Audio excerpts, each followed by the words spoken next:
오늘 수요강론은 제2차 전도행을 시작해야 되겠는데 시작하는 서론으로 잠시 우리 말씀을 나누겠습니다. 제가 그림 하나 그려보겠습니다.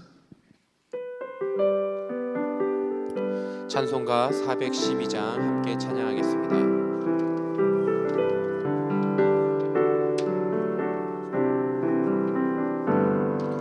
내 영혼의 극히 깊은 데서 맑은 가락이 울려나네.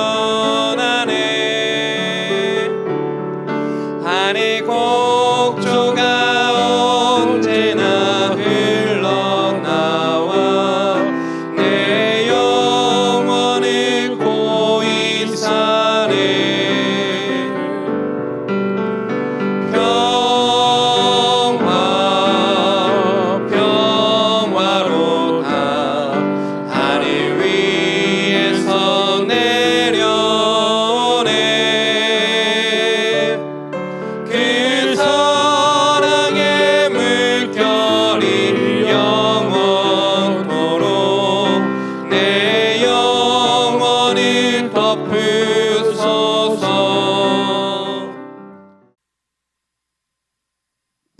그림 좀 실감이 안 나는데요. 제가 잘못 그린 것 같습니다. 형태만 보세요. 오는 2차 전도행을 실시함에 있어서 1차 전도행 때 터키의 아주 중부 지역에서 서쪽 지역으로 완전히 이렇게 전도를 집중하거든요. 바울과 바나바가.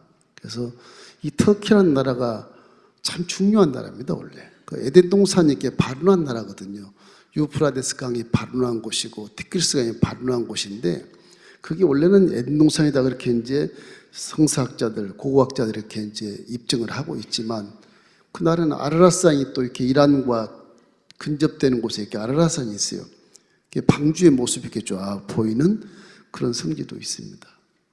굉장히 터키 나라가 하나님 사랑하는 나라예요. 그런데 지금 가보면 하나님 사랑은커녕 완전히 그냥 이슬람 100%, 거의 99%, 숨어있는 기독교는 한 0.1%, 99.9%가 다 이슬람화되어 있어요.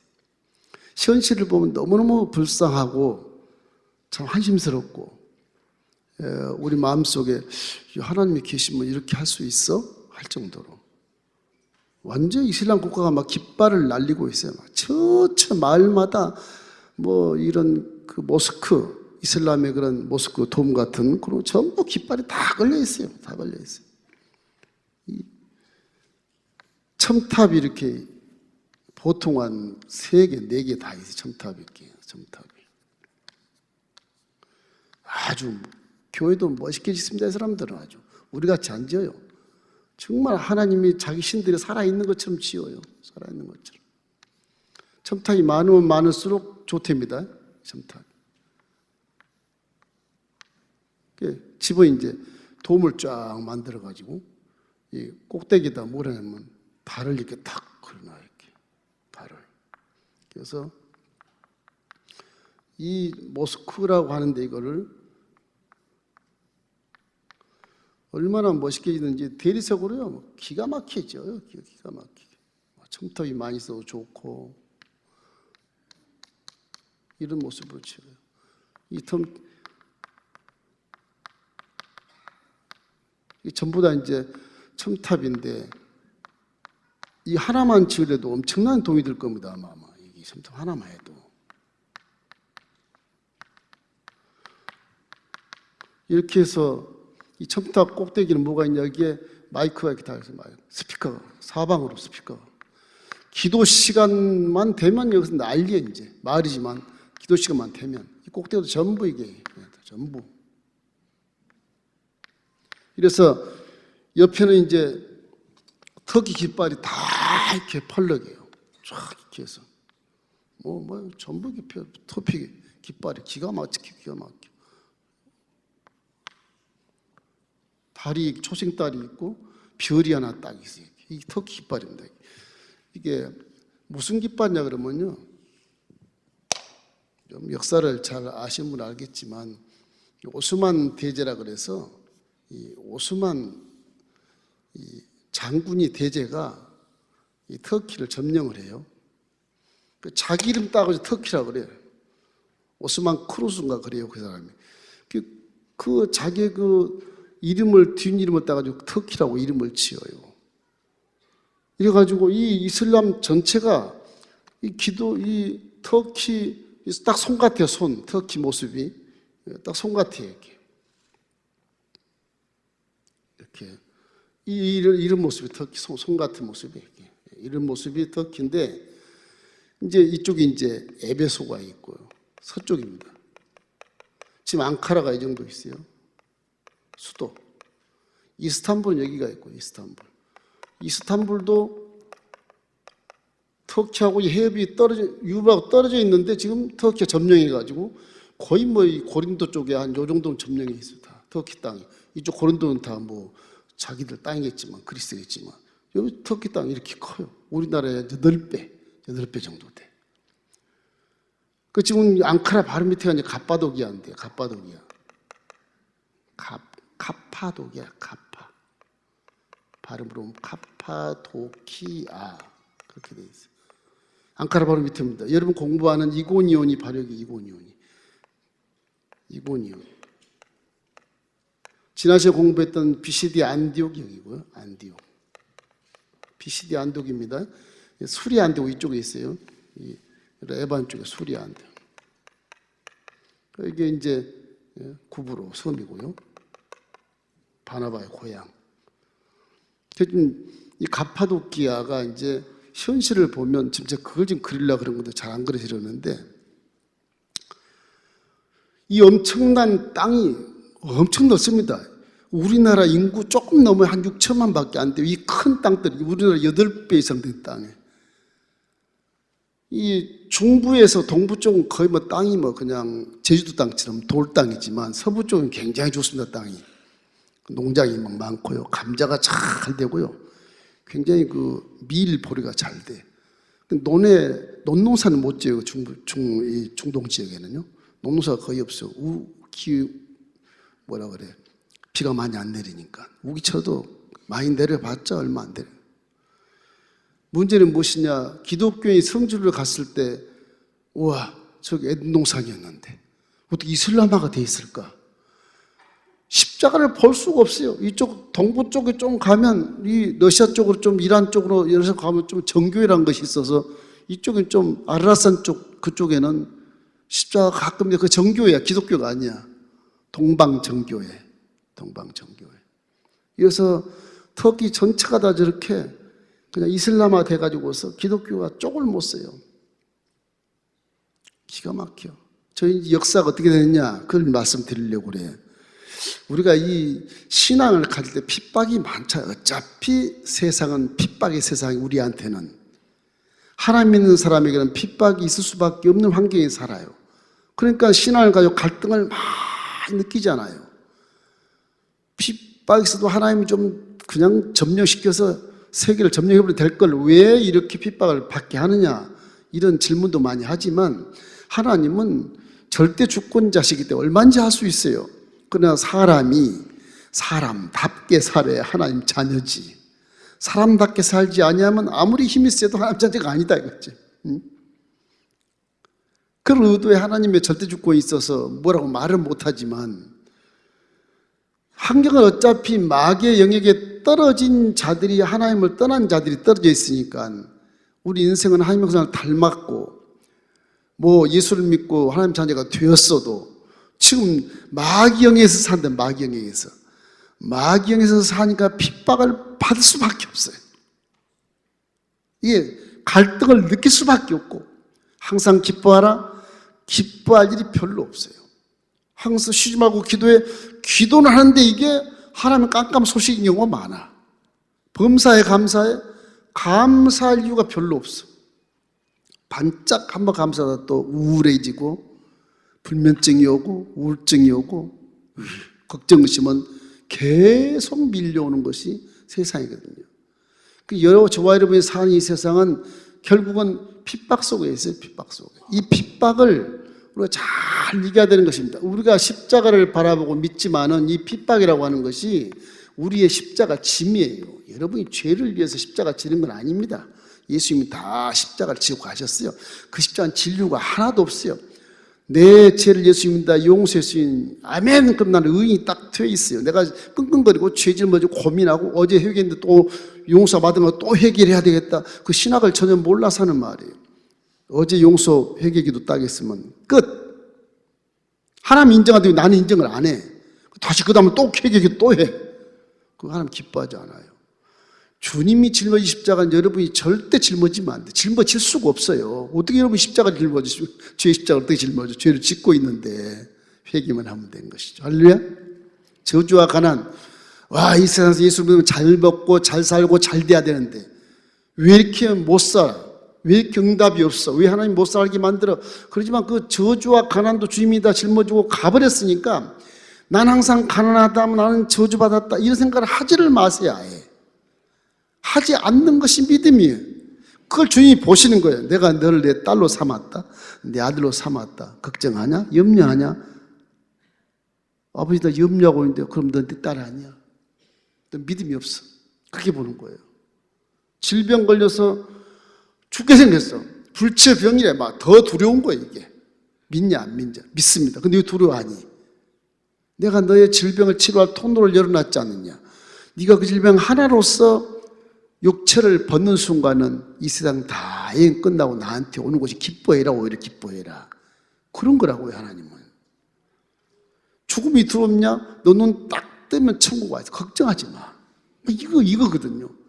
이건데 그 우리가 다 십자가를 짊어지고 예수님처럼 짊어지고 가는 것처럼 살아. 어떤 혹자는 신학자가 이게 성경을 몰라가지고서 예수님도 가난해서 우리도 가난하게 살아야 돼.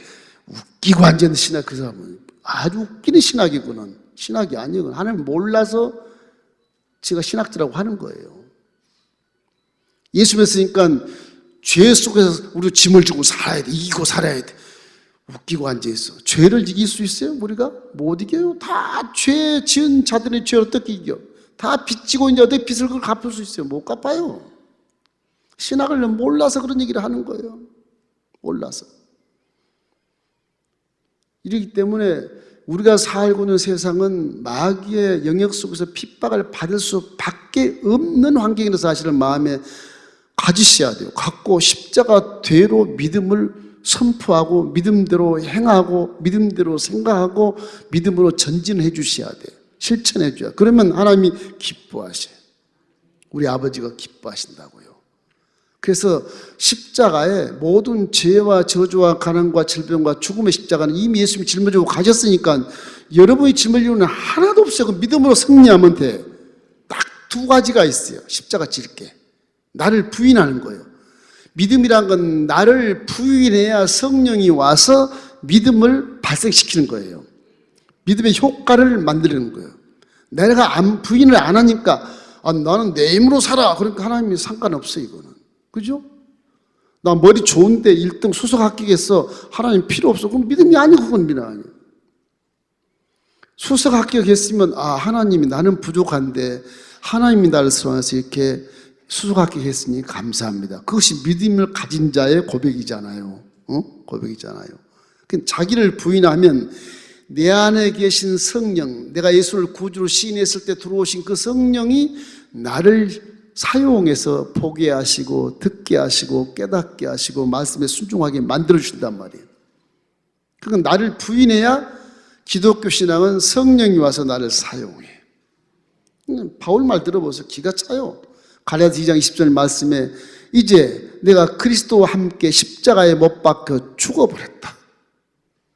난 이제 사는 거 아니야. 내 안에 예수가 살고 있어. 그게 믿음이 그게. 내 안에 예수가 살고 있지 않고 내가 살고 있어. 그건 믿음의 초년생도 안 되고 안 믿는 거예요. 안 믿는 거예요. 그 자기를 부인한 그것이 신학 속에서 가장 믿음을 아주 활용할 수 있고 적용할 수 있는 그 마음이 나를 부인했을 때 믿음이 적용되고 나를 부인했을 때 믿음이 활성화가 되고 나를 부인했을 때 기적이 막 나타나는 거예요.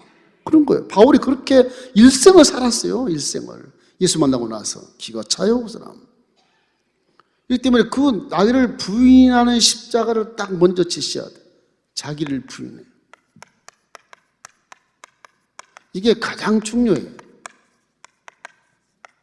둘째는 의를 위하여 핍박을 받아야 돼요.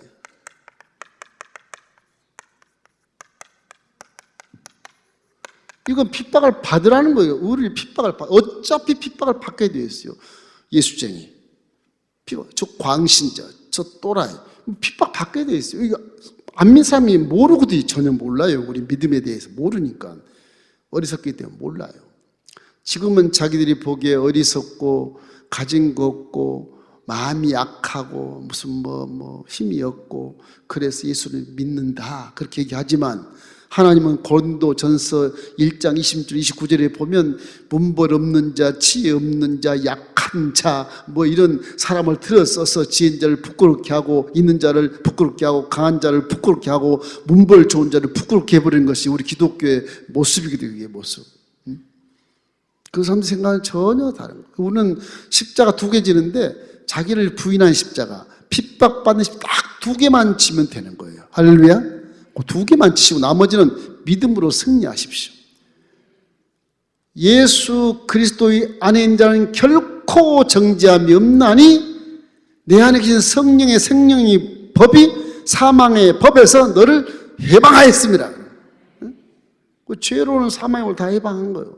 십자가를 통해. 그걸 믿어야 내가 자신감 있게 가슴을 열고 목을 빳빳이 들고, 예수 믿기 전에는 바보 같더니 예수 믿기 저기 말도 잘하네, 저기 뭐 살판 났어, 뭐 그런 모습. 상대가 약간 이해하기 힘들지만 그런 모습이 믿음의 모습이거든요. 믿음의 모습. 2차 전도여행은 바울과 바나바가 1차 전도여행을 이 터키 가서 했는데, 이 중부 지방에 가서 이렇게 했는데, 여기 있는 유대인들은 이방이 같이 구원받은 기분이 나쁜 거예요. 원래 유대인들의 마음속에 선미사상이 있거든. 이게 우리만 하나님의 아들, 딸이, 니네들이 무슨 하나님의 딸이 아들이야? 특별히 또 딸은 왜 구원받는 거야? 뭐 이렇게 되는 거예요. 유대인들은 남자만 제사상으로 남자만 성전에 들어갔었으니까 그래요.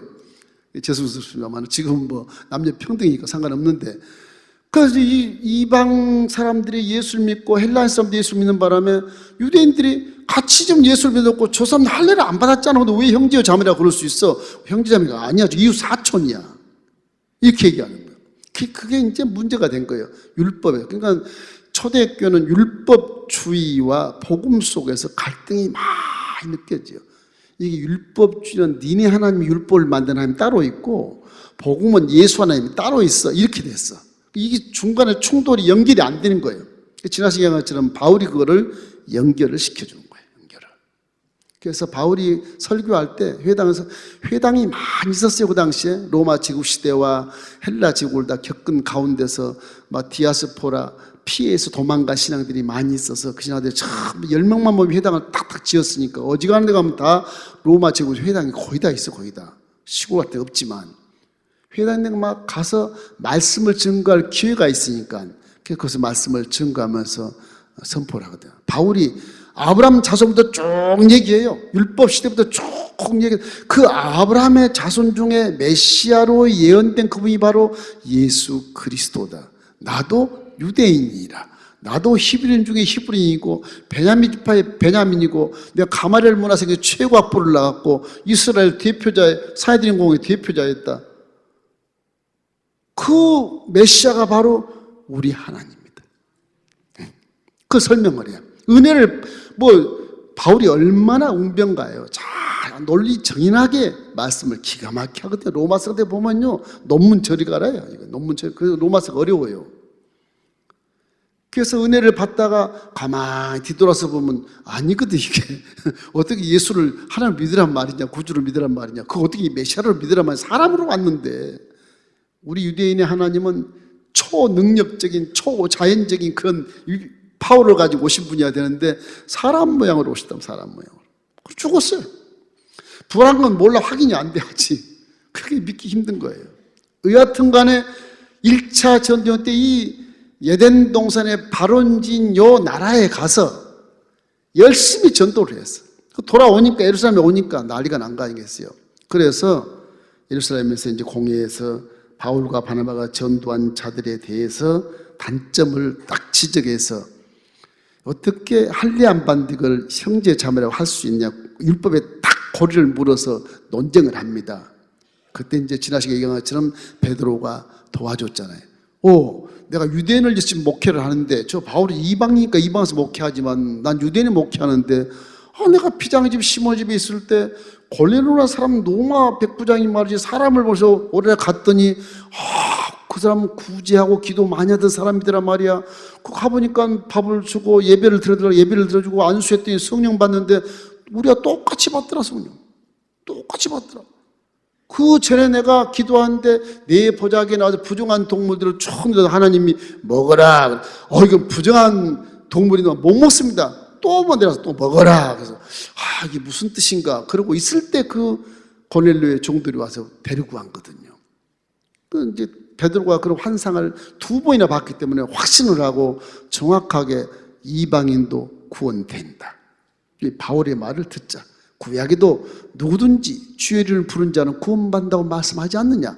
아브라함이 바울이 말한 것처럼 아브라함의 종들이 유대인이었냐?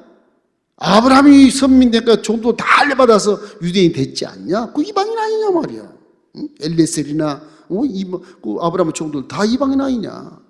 그것이 이제 결탁이 돼서 그러면 어떻게 해야 될 것이냐?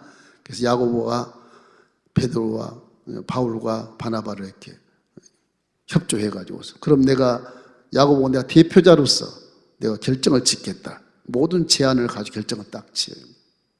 자, 하나님 한 분이시고 예수 그리스도 구주시니까 결탁을 하자. 이방의 사람들이 예수를 믿게 되면 형제 자매라고 불러주자.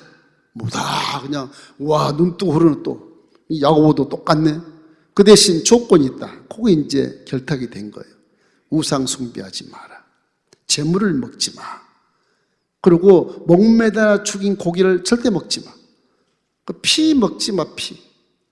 4-5가지를 이렇게 결정을 지어서 그 편지를 다 써요. 써서 그 있는 모든 공회 사람들 다 사인하고 이것을 성령으로 함께 인쳐서 바울과 바나바가 전도한 거 다시 가서 이렇게 가르쳐라. 그래서 2차 전도 여행은 1차 전도 여행 때 전도한 사람을 다시 공문서를 가지고 가르치러 가는 거예요. 말씀은 아니지만 유대인들이 혐오스러운 것을 너희들이 하니까 형제 자매라고 하기 싫다. 그러니까 그걸 좀 조심해라. 풍속, 우상 쫓는 것, 피 먹는 것, 목매달아 먹은 고기 절대 유대교에서는 있을 수 없다. 먹지 마라. 그런 걸 써서 이제 터키를 다시 이렇게 2차전으로 가는데 2차전에 배를 안 타고 가고 술이 안 되고 해서 육지로 갑니다. 육지로 가요. 육지로 가는 길목에 카파도니아가 있어요. 자, 이 카파도니아 제가 그림을 그렸습니다. 가보니까요 너무너무 황당하고 터키 나라의 이슬람 국기가 팔락이니까 십자가 하나도 없으니까 기가 차요. 성지를 가보면 이제 카파도기아라고 하는 곳이 신기한 곳이에요. 아주 기형 같은 그런 바위나 산들이 있겠는데 거기도 저주받은 땅 같아요. 전혀 거기는 무슨 농사 지을 것도 없고요. 있게 해봐야 무슨 글쎄 밀보리나 좀 지을까? 전부 터키는 서부에서 나오는 모든 곡물을 갖다가 먹고 살고 이쪽에서는 양이나 이런 염소를 키워가지고 가죽 바꾸고 털 바꾸고 그래서 먹고 사는 나라 이게. 이쪽은 전혀 살 것도 아니고 살 수도 없는 나라더라. 살 수도 없는 나라. 그 이제 초대교회 그런 순교지 같은 곳은 없고 이제 한참 초대교회는 7교회가 터키에 다 있지 않습니까? 7교회가 이쪽에 서부에 다 있어요. 서부 위치에 이 곡물인 지역이 많이 있습니다. 에베소, 그다음에 중간은 빌라델피아나 투아디아나 그런 교회가 골로새 그런 교회가 있고요. 이쪽 서부에는 이제 버가모, 서머나, 사대 이런 교회가 다 있어요. 7교회가 이 터키 서부에 다 있는데 초대교회 이제 사도 바울 후 제자들 그 사람들이 이제 감독으로 있고 목회하던 곳이거든요. 그 흔적이 다 있습니다. 성경에 나오는 계시록 나오는 7교회 교회가 다 흔적이 지금도 다 그대로 있어요. 그대로 있어요. 확인을 할 수가 있어. 근데 그때까지는 콘스탄틴 대제라고 하는 사람이 자기 어머니가 헬레나가 예수를 잘 믿어서 아들이 아주 대왕이 돼가지고서 동로마 전체를 다 국교를 만들고 소로마까지 다 국교를 만들어. 그 콘스탄틴 대제라고 하는 사람이 굉장히 어떤 사도보다도 더 유명합니다. 그 사람이 황제로서 너 전부 기독교를 믿어라 그래가지고서 로마 제국을 전체를 기독교화 시켜버려요. 얼마 동안? 1000년 동안. 1000년. 이 사람은요 바울보다 더 유명한 것 같아 내 생각에는. 1000년 동안을 기독교화를 시켜버려요. 콘스탄틴 대제가 예수님 죽으시고 부활하시고 사도 바울 그러고 그 뒤에 초대교회 지나서 한 300년 됐을 때 예수님 돌아가신 지 한 250년쯤 됐을 때 그때 로마 전체가 다 기독교가 돼버려요. 1000년 동안. 대단하잖아요. 이 터키도 다 1000년 동안 기독교 믿었어요. 다 믿었어요. 1000년 사이에 기독교가 이렇게 시작한 후에 700년쯤 됐을 때 이슬람이 태어나요. 마호멧이 교주가 돼가지고 이슬람이 태어나요. 그 마호멧 또 여러 가지 토속신앙이나 여러 가지 기독교나 여러 가지 그런 로만 카톨릭에 이렇게 핍박을 받으니까 무사교육을 시켜요. 칼을 딱 들어요. 방패를 들고 이슬람이 칼로 치고 덤비는 거예요. 기독교는 무사교육을 안 받아요. 전혀 안 받아요. 다 기독 쓰러지는 거예요. 그런 무사교육 종교가 이슬람이 기독교 후 700년, 우리 기독교보다 700년 늦습니다. 그게 태어나 어디서? 사우디아라비아에서. 이 사우디아라비아 이쪽이에요. 여기 예루살렘이면 이게 이제 지중해 이렇게 있지 않습니까? 홍해가 이렇게 있고요. 사우디아라비아에서 메카에서 원래 메카에서는 태어나지 않았지만 마호메트가 이두메라 그래서 메디아라 그래서 조그만 시골에 태어났는데 나중에 메카로 수도 점령해서 이슬람화를 만들어요. 엄청난 속도로 이슬람이 막 폭발적으로 부흥이 되는 겁니다. 안 믿으면 죽여버려요. 자식도. 아면 죽여버려요. 지금도 가면 너 종교가 자유가 있습니까? 사우디아라비아. 있지요. 자식이 그럼 기독교가 되면 어떡하십니까? 죽여야죠. 그래요. 죽음이라는 걸 그냥 불사하는 거예요. 알라가 영광이라는 거죠. 그런 정도예요. 생명보험이 안 됩니다. 사우디는. 생명보험이 안 돼요. 보험이 안 돼요. 이래서 이 700년 후에 이렇게 이슬람이 이제 붕을 하는데 여기 무사교육을 받아서 전쟁으로 점령을 하는 거예요. 이래서 콘스탄틴 대제가 1000년 동안 이뤄놓은 모든 흔적들이 지금 다 있습니다. 거기에 다 있어요. 그 뒤에 헬라 제국, 로마 제국, 페르시아 제국 다 들어가도 그 흔적이 다 있어요. 그래가지고 오스만 이 왕이라고 하는 이 장군이 결국은 터키를 점령하게 돼. 그래서 이 오스만이 18세기에 들어와서 오스만 투르크 그래가지고서 이 투르크라는 게 터키의 원어입니다. 그 말에서 터키란 말이 나와요. 그 오스만 이름을 따서 터키라고 해요. 완전 이슬람을 지어버렸어요. 그 18세기에 들어와서 이 사람이 한 13세기 들어와서 18세기 약 500년간을 터키를 이걸 황제 노릇해요. 그 후손들이 다. 그런 바람에 기독교가 싹 사라지고 500년, 300 내지 500년 동안에 그 기독교인들 어디로 다 갔냐? 전부 지하에 숨었어요. 그게 이 모습입니다. 이 모습. 이상 갑바도기아라고 하는 곳 사람 살 곳이 못 되고 너무너무 희한한 이런 그 굴곡적인 것이 이런 산들이 벌판이에요, 벌판. 그래서 홍수가 노홍수 때 노홍수가 나니까 이게 이제 화산재가 이렇게 쌓였다가 화산재가 쌓였다가 용암이 흘러서 딱 덮어요. 용암이 이렇게 흘러 덮어요. 홍수가 나니까 이건 싹 벗겨지면서 이런 모습이 되는 거. 바위는 크게 남아있고 밑에는 다 화산재가 물에 이렇게 쓸려 내려가가지고 이상한 그런 기형적인 효과를 나타내는 게 저게 카파도기아의 모습입니다. 근데 저 희한한 게 화산재 이런 곳에 구멍을 뚫으면요, 신기하게 안 무너져요. 삽으로 촥 넣으면 공기가 싹 들어가서 압축이 탁 되는 거예요. 콘크리트처럼. 강하지는 않지만 그래도 우아리 2층이 무너지지 않아요. 전부 이 오스만 터키, 그 사람이 제국이 한 300년 내지 500년 늦게까지 여기 존재했지만 여기서 이런 데 숨어 사는 거야. 숨어 사는 거. 뭐 먹고 살겠어 이거? 나 지금도 신기해. 아니 하루 이틀도 아니고 몇백 년 동안 어떻게 살았을까 궁금한 겁니다. 에이, 나 같으면 저럴 바엔 순교하고 말지. 그런 생각이 들어요. 막 분노가 생기는 거예요. 분노가 생기는 거예요. 하나님은 300년 동안 500년 뭐 하셨나? 이런 생각이 막 드는 거예요. 처음에 갔을 때, 성주를 갈 때. 이번엔 갈 때는 제가 그런 생각을 못 했습니다만. 여러분이 잘 아는 카타콤이라고 하는 건 달라요. 이 카타콤부는 이 곰부라 그래서 무덤이란 뜻이 무덤이란 뜻인데 요게 카타콤이라고 해요. 이 터키에도 있어요, 이게. 아주 지하 도시가 8층으로 깊이 80m 층 이게 찾을 수가 없어요. 한번 들어가면 길 잃어버려 이게. 그래서 요즘 성주 가면 철장으로 막아놓고 표시를 그렇게 해놨지만 이게 잊어버려 들어가면. 로마 병정이 왔다가 그냥 죽어요 거기서. 이런 구멍을 만들어 가지고요 오다가 퐁당 빠져서 굶어 죽어요.